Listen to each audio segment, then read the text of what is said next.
Beloved, I'm Delores Carpenter. This is your Heritage Moment 39, the Middle Passage, also called the Ma'afa. Ma'afa is a Swahili word that means catastrophe. This word acknowledges and documents the social and psychological impact of the American slave trade.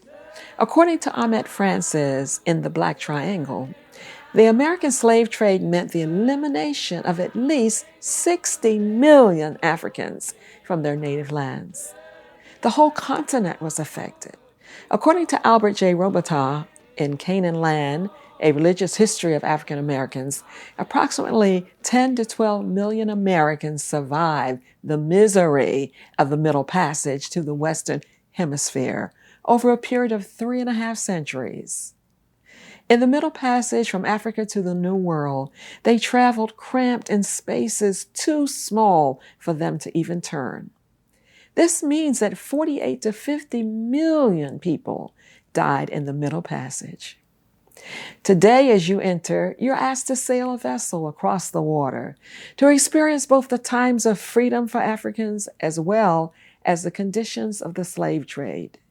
You say prayers to guide and protect the young and unborn who follow this generation. The chains are broken amid joyful noise with drumming and dancing. You're reminded of the blood buried in the Atlantic Ocean and witness the lynchings that awaited so many on the other side of the ocean. You're given red strips of material when you enter. These are tied together to represent a sea of blood. While there is weeping, there is also high praise for the memory of survival. A commitment is made to never forget, nor to stand silently by as others are tortured and treated so inhumanely.